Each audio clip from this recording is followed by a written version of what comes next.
Radio Moanda 94.2 FM, ma radio préférée. 1 heure pour l'environnement. 1 heure pour l'environnement est une émission proposée par le WWF Gabon. 1 heure pour l'environnement, ce sont des thématiques liées à l'environnement, la biodiversité et les changements climatiques, chaque samedi de 10h à 11h sur Radio Moanda 94.2 FM. 1 heure pour l'environnement, c'est aussi plusieurs rubriques. Les podcasts animaliers, des micro-trottoirs, des reportages, des débats, des jeux questions-réponses et bien d'autres.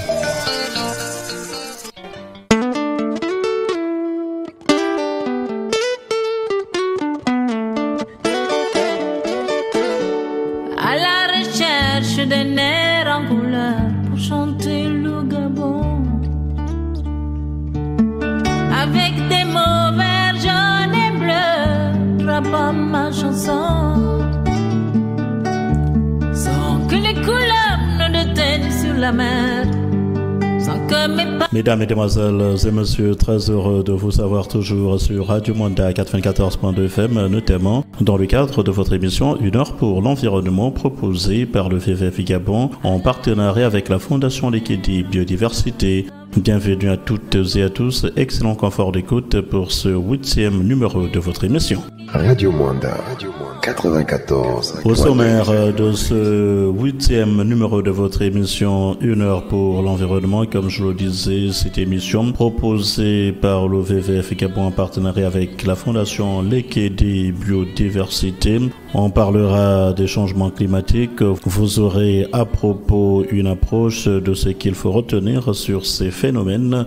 Nous resterons sur ce thème des changements climatiques pour un entretien téléphonique avec le président de l'ONG H2E Gabon depuis la ville de Port-Gentil, M. Henri-Michel Auguste. Et on se séparera avec le reportage du jour proposé par le WWF Gabon relatif à la signature de l'accord de gouvernance avec l'État gabonais dénommé Forest Foresight, un système d'alerte précoce à la déforestation illégale. Dans ce reportage, vous écouterez notamment Madame Nathalie Niar-Sima, qui est la directrice nationale du WWF Gabon. Radio Moanda. J'aime.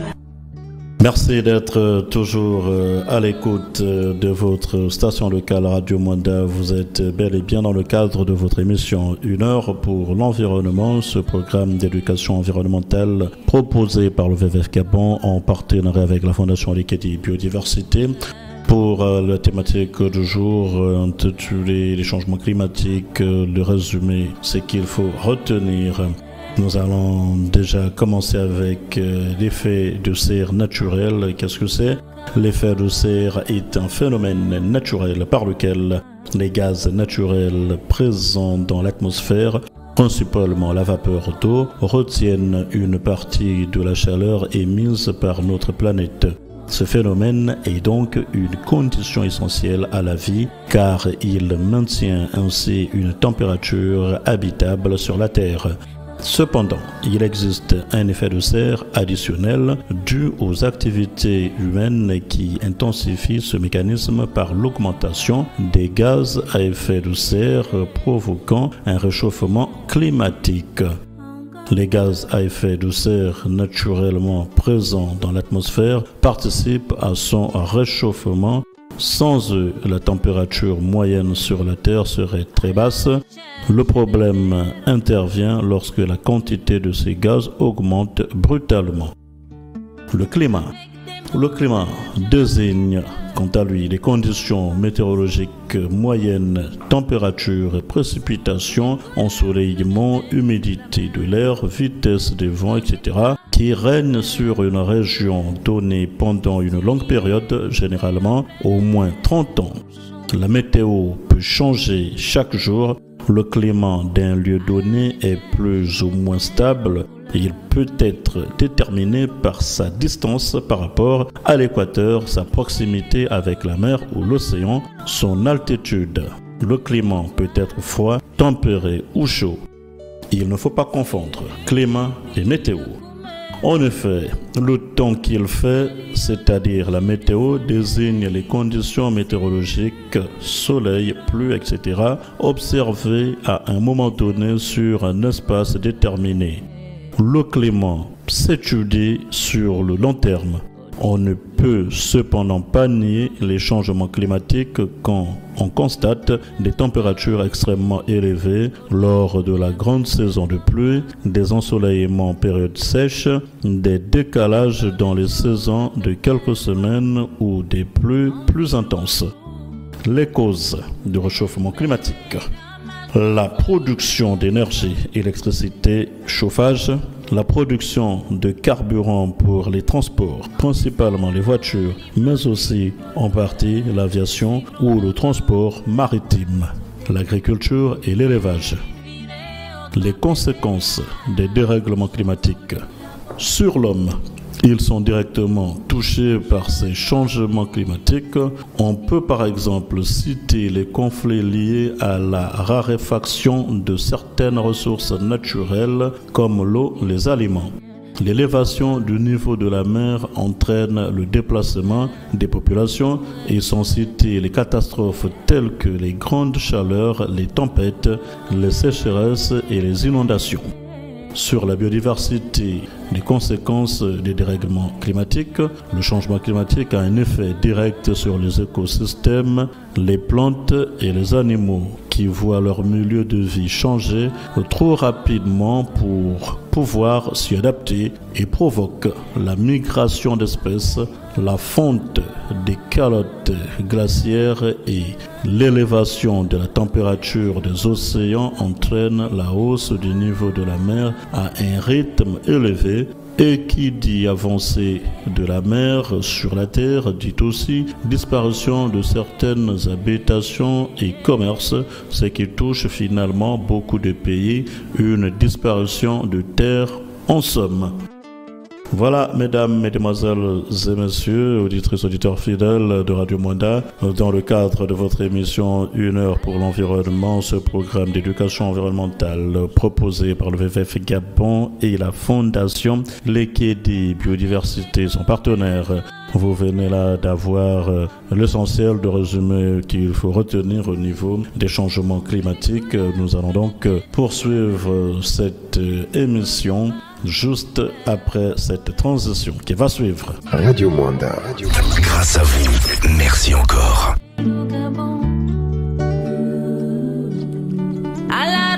Voilà, je vous l'annonçais déjà que nous resterons sur ce thème, les changements climatiques, mais cette fois avec un échange, un entretien téléphonique avec le président de l'ONG H2O Gabon, joint depuis la ville de Sable, Port-Gentil, nous sommes dans la province de l'Ogooué maritime. Monsieur Henri Michel Auguste, si la technique nous permet, cette liaison téléphonique, cet échange va vous permettre d'être encore plus en alerte des changements, réchauffement climatique, ces phénomènes. Juste après ceci. Radio Mwanda. J'aime. Monsieur Henri Michel Auguste, vous êtes joint par téléphone depuis la ville de Sable, Port-Gentil. Vous êtes le président de l'ONG H2O, une ONG qui a vu le jour en 2005, si nos informations sont bonnes. Alors, nous avons besoin de l'avis du responsable de cette ONG qui œuvre également dans la préservation de l'environnement, et nous avons une préoccupation du jour par rapport à la question du réchauffement climatique. C'est encore l'occasion de en parler, et on ne dira jamais assez au sujet du réchauffement climatique, car cela est à l'heure, à l'actualité, et on en parle. Préserver l'environnement, c'est fondamental pour la survie de l'humanité pour les générations futures. Qu'est-ce que vous pouvez nous dire déjà à propos pour ce qui est du changement climatique? Merci. Merci de me donner la parole. Écoutez, d'abord, on va commencer par le début. Avant de parler de changement climatique, on va parler de réchauffement climatique. Qu'est-ce que le réchauffement climatique? Ça veut dire que le rayonnement solaire ne se disperse plus autant que par le passé, du fait des gaz à effet de serre qui les bloquent et qui font que la Terre, l'eau, se réchauffe. J'espère que vous me suivez. L'image qu'on pourrait prendre, qui pourrait s'apparenter à cela, on pourrait dire, imaginez une gazinière, une cocotte minute ouverte. Gazinière, le feu non allumé. Là, tout se disperse. Température intérieure de la cocotte minute, même température qu'à l'extérieur. Supposons qu'on allume le feu et qu'on mette de l'eau. Petit à petit, cette eau va se réchauffer. Mais du fait que le couvercle est ouvert, elle va quand même se dissiper dans l'air. Si on referme le couvercle, là, ça ne va plus se dissiper et la température va monter à l'intérieur. C'est l'image que l'on pourrait donner. Maintenant, pour en revenir aux conséquences de ce réchauffement climatique, c'est le climat. Il bouleverse complètement notre climat. Nous voyons ici et là, un peu partout dans le monde et sur la planète, des orages violents, des tornades, des cyclones, des inondations, la montée des eaux. Tout cela, ce sont les conséquences que crée le réchauffement climatique. Ensuite, il va y avoir des impacts sociaux sur notre santé, sur notre agriculture. Je vais d'abord parler des impacts sociaux, économiques. Qui pourrait travailler sous une chaleur accablante? Vraiment accablante. Cela est impossible. On sera obligé d'aménager des plages horaires. Ensuite, au niveau de la santé, cela va être compliqué. Pour les gens qui ont déjà un certain âge, on va parler des seniors, ou pour les plus jeunes enfants, les nouveau-nés, les nourrissons, et les personnes atteintes de maladies chroniques. Ensuite, notre agriculture. On ne sait pas si ce changement climatique ne va pas atteindre notre agriculture, que ce soit pour le taro, le manioc, la banane, tout cela. On ne sait pas si nos arbres vont s'adapter à ces phénomènes de climat. Et on le voit bien. On a une saison un peu bizarre. C'est pas nouveau, mais cela s'accroît de plus en plus. Et ensuite, je parlerai de la résultante de tout ça.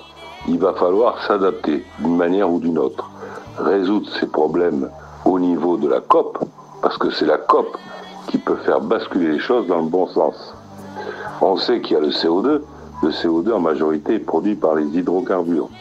Mais il ne faut pas oublier qu'il y a un gaz qui est en train de poindre du fait du réchauffement climatique et de la fonte des glaciers, qui a emprisonné, ainsi que des tourbières d'ailleurs, qui a emprisonné beaucoup de méthane. Et le méthane est 10 fois plus puissant que le CO2 en gaz à effet de serre. Donc vous voyez que l'avenir n'est pas très rose. Monsieur Henri-Michel Auguste, je le rappelle encore pour ceux qui le prennent en cours, vous êtes le président de l'ONG H2O. Vous avez décrit comme ça un tableau qui donne vraiment lieu au pessimisme pour ce qui est de l'avenir du monde si rien n'est fait et s'il n'y a pas une réelle prise de conscience.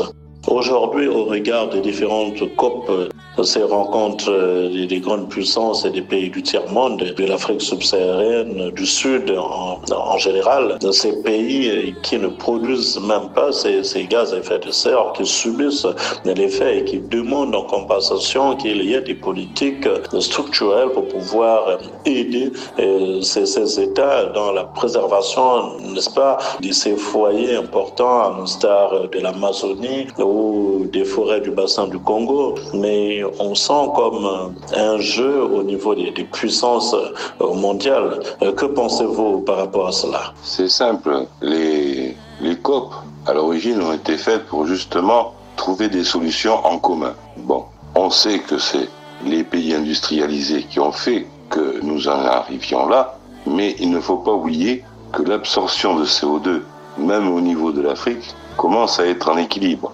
Avant, on était créditeur. Maintenant, on est pratiquement en équilibre. Voire peut-être on sera même en fait en débit. Donc vous voyez que c'est quand même général. Il y a lors de la dernière COP, il était prévu qu'il y ait un mécanisme de compensation. On sait qu'il y a la taxe carbone, mais les pays les plus impactés par le réchauffement climatique devaient recevoir, il y avait une enveloppe, je crois, prévue de 100 milliards de dollars. Je ne sais pas où c'est que ça en est. Et d'ailleurs, c'est pour ça qu'il est très compliqué de suivre les COP. Mais il faudrait peut-être un peu plus taper du poing. Peut-être plus de solidarité entre les pays qui sont impactés, ceux qui vont l'être grandement, et je pense surtout à une certaine forme de panafricanisme, de sud-américanisme et d'asiatique, parce que nous sommes quand même parmi les pays les plus impactés. Et nous ne sommes pas à l'origine de cela. Donc je pense qu'il faudrait qu'il y ait un peu des voix qui s'élèvent et qui tapent du poing un peu sur la table. Ça serait peut-être une solution pour réveiller un peu tous ces esprits endormis et dans leur confort habituel. Alors, Henri Michel Auguste, pour coller avec l'actualité sur place au Gabon, on voit un peu sur les réseaux sociaux, j'en citerai pas, des cas où des compatriotes dénoncent des constructions anarchiques au niveau des zones des mangroves et qu'on voit une réaction quand même systématique de la part des autorités actuelles, en allant sur le terrain, des engins qui cassent et qui sont en train de faire des guerres pires. Et par là, est-ce qu'on peut déjà espérer avec de telles réactivités, de tels comportements des citoyens qui dénoncent que ça devrait être la donne et qui pourrait peut-être emmener déjà à changer les comportements, parce que tout va des comportements à la prise de conscience réelle des uns et des autres. Je comprends le désarroi des populations qui sont impactées par cela. Je suis tout à fait solidaire avec elles. Mais bon, il faut aussi qu'il y ait une forme d'état de droit. Il est en train de s'imposer avec toute sa fermeté et sa vigueur, malheureusement. Il aurait peut-être fallu un peu plus d'humanité, mais ça dépend des personnes. Je comprends ce désarroi, j'en suis attristé pour eux, mais la loi est la loi et l'État décide de ce qu'il veut faire. Bon, c'est vrai que on veut restaurer les mangroves. Il faut pas oublier que les mangroves, c'est quand même si ma mémoire est bonne, entre 5 fois et 10 fois plus à l'hectare qu'une forêt primaire de fixation du CO2. Et en plus, ça fixe les sols, ça évite l'érosion. Parce que ça, c'est aussi une conséquence du réchauffement climatique et des changements climatiques. Il faut le savoir. Et il y a aussi un phénomène que l'on commence à peine à parler. On parle que l'océan se réchauffe. On sait bien que tout ce qu'une molécule d'eau, quand elle se réchauffe, a tendance à se dilater. Donc il y a aussi, je vais dire, une conséquence au niveau du niveau d'eau. Peut-être pas énorme, mais elle est présente. Donc tout cela fait qu'il faut vraiment que les gens prennent conscience que l'on est dans une phase de bascule. Soit on bascule vers la fin de l'humanité, c'est pas ce que je souhaite, soit on réagit tous pour que cela s'améliore sérieusement. Parce que l'adaptabilité de l'homme risque d'être dure. Il va y avoir beaucoup de morts. D'abord par la soif, ensuite par la faim, et ensuite aussi parce que la chaleur c'est intenable. D'ailleurs, si j'ai vu, je crois il n'y a pas très longtemps, ce matin ou cet après-midi, j'ai vu des articles où il y a la canicule a fait des morts de gens qui sont actifs, pas des seniors comme on pourrait dire, mais des gens qui sont actifs et qui sont morts du fait de la canicule, de la chaleur qui est insoutenable. Donc vous voyez que ça va poser de graves problèmes. Des graves problèmes, vous faites si bien de le dire, et face à cela, on constate bien que l'attention reste focalisée sur autre chose. Plusieurs conflits, ça et là, à travers le globe, j'en citerai pas parce que je voudrais pas en arriver à citer ces pays ou ces zones, mais on constate encore que tout cela retarde certaines rencontres qui devraient être décisives parce que il y a d'autres intérêts ailleurs, l'hégémonie implantée à X ou Y endroit, alors que en réalité, on se rend pas compte que tout cela, tout ce qui est fait, ces guerres militaires, ces bombardements, ces armes hyper sophistiquées contribuent davantage à rendre le climat encore plus difficile et engendrer davantage certaines misères et d'autres fléaux encore grandissants. Donc aujourd'hui, est-ce qu'il ne paraît pas vraiment utopique de penser au regard de tous et qui se déroule à la fois de manière dramatique, tous ces conflits et également des guerres par-ci par-là, comme si vraiment il devenait utopique de penser qu'on va vraiment renverser la donne. C'est pas que je veux demeurer pessimiste, mais c'est d'avoir encore ici des assurances, pourquoi pas, du responsable de l'ONG que vous êtes, H2O. Je pense qu'une telle organisation est née parce qu'il y a forcément l'alerte qui est sonnée. Dans votre questionnement, je reprendrai la phrase d'un philosophe, poète et écrivain, Jean-Paul Sartre. Il disait que le XXIe siècle sera le siècle de la spiritualité ou ne sera pas. Qu'est-ce qu'il entendait par là? Si on ne revient pas à des choses essentielles, arrêter ces querelles de territoires, de profits divers et variés, eh bien malheureusement l'humanité ira à sa fin. C'est pas ce que je souhaite. Mais je tire un peu une sonnette d'alarme en disant cela. Il ne faut pas croire que le réchauffement climatique va se résoudre du jour au lendemain. Même si on décidait de réduire les gaz à effet de serre, il faudra 2-3 siècles avant de revenir à un état d'équilibre. Mais pendant ces 3 siècles, ça aura été abominable pour tout le monde. Et je peux vous dire, et ça, vous le voyez bien, que là, ce n'est pas quelques conflits guerriers, parfois, pour des broutilles ou pour des raisons d'hégémonie ou de crainte, hein, pour certains. Là, ça sera toute la planète. Tous, nous serons tous dans le même panier, sur la même barque. Faisons attention que ça ne devienne pas l'arche de Noé. Hein. C'est ce qu'il faut essayer d'arriver.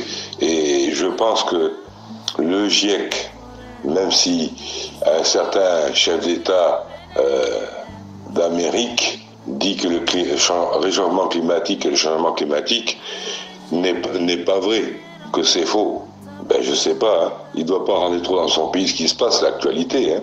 Non, le climat, c'est, je vais dire, la première bombe que l'on pose sur Terre pour toute l'humanité. Il y en a d'autres qui sont en cours de route aussi. Mais ça, ce n'est pas l'objet puisqu'on parle du climat. Hein, et il faut bien le comprendre. Est-ce que par hasard aussi tous ces conflits ne sont pas liés justement au stress qu'engendre le climat, à l'incertitude de l'avenir? Il faut se poser ces questions-là. Ce sont des questions, pour l'instant, dont je n'ai pas les réponses. Hein, puisque je suis quand même parmi ce qu'on appelle la catégorie des seniors. Donc, il faut bien comprendre que ce n'est pas mon choix, je pense moi aux générations futures et j'espère que l'on pourra faire quelque chose pour elles. Nous avons vécu dans un monde qui était bien, comme on dit, hein. On est sur la terre, on est juste de passage, nous tous. Hein. Donc il faut bien réfléchir à cela. Bien, Monsieur Henri Michel Auguste, le président de l'ONG H2O, on vous sait très affairé et on va vous permettre de vaquer à vos occupations. Et merci encore d'avoir accordé un temps d'antenne sur Radio Mwanda dans le cadre de ce programme, 1 heure pour l'environnement. On espère bien vous retrouver comme ça pour un tout prochain numéro de cette émission. Et merci encore pour l'intérêt que vous avez accordé à cette question du jour sur les changements au réchauffement climatique. Merci encore. Écoutez, moi, je vous remercie d'avoir fait appel à mes quelques connaissances, parce que les connaissances dans ce domaine sont tellement immenses et tellement complexes et tellement nombreuses. J'ai apporté mes quelques éclaircissements. Je remercie votre radio et je vous souhaite un bon week-end.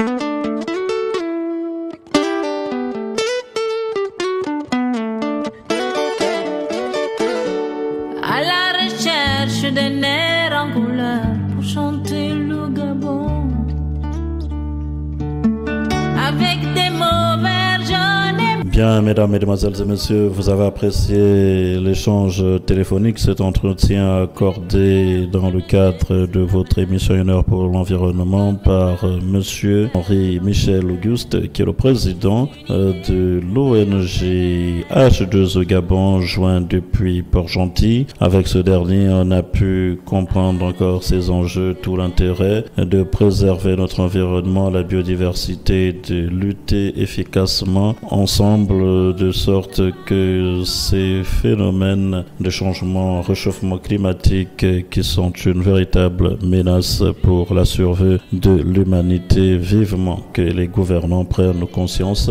Nous avons notamment eu ce qu'il fallait retenir dans le cadre du thème du jour de votre émission sur ces changements climatiques. Nous allons donc nous donner rendez-vous pour la semaine prochaine, même heure, même fréquence, toujours dans le cadre de votre émission 1 heure pour l'environnement. Ce programme, je ne cesse de le rappeler, proposé par le WWF Gabon en collaboration avec la Fondation Lekedi Biodiversité. Vous avez souvent pu écouter au cours des précédents numéros avec les élèves, car cette émission a été élaborée dans le cadre d'un programme d'éducation environnementale qui a impacté 1200 jeunes élèves, lycée Rigobert Langer, le lycée Saint-Dominique, le lycée Henri Silvos pour ce qui est de Mwanda, et du côté de Bakumba, le lycée Zachary Maïka. Arnaud Mendo, j'ai été ravi d'être parmi vous grâce à la magie des ondes. Comme annoncé, on va se séparer avec ce reportage qui nous est proposé par l'OVVF Gabon, ce reportage en rapport avec la signature de l'accord de gouvernance dénommé Forest Foresight, qui est un système d'alerte précoce à la déforestation illégale. Vous écouterez dans ce reportage Madame Nathalie Niar-Essima, directrice nationale du WWF Gabon, et des autres parties prenantes dans le cadre de ce programme qui veut à s'étendre au niveau de l'ensemble du territoire national. Au revoir, excellent confort d'écoute. Ciao, ciao. Après un peu plus de 1 an de fonctionnement dans certaines zones, le Forest Foresight, système d'alerte précoce à la déforestation illégale, va s'étendre sur l'ensemble du territoire national.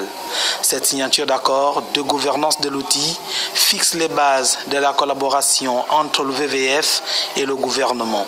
C'est un système qui utilise l'intelligence artificielle et qui permet 6 mois avant de détecter la déforestation à partir d'un certain nombre de critères qui ont été identifiés. Donc l'accord que nous signons ce matin permet aux uns aux autres de savoir quels sont les rôles et les responsabilités.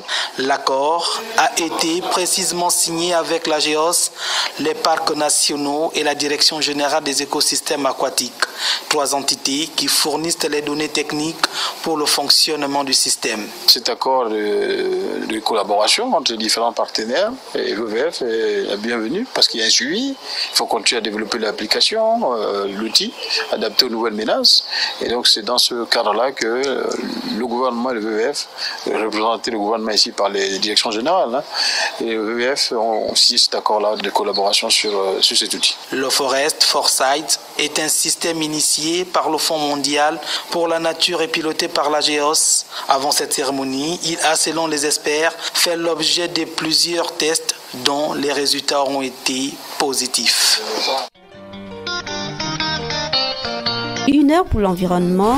1 heure pour l'environnement est une émission proposée par le WWF Gabon.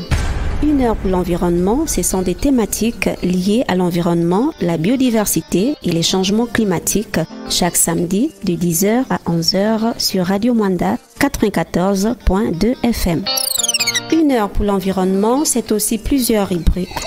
Les podcasts animaliers, des micro-trottoirs, des reportages, des débats, des jeux questions-réponses et bien d'autres.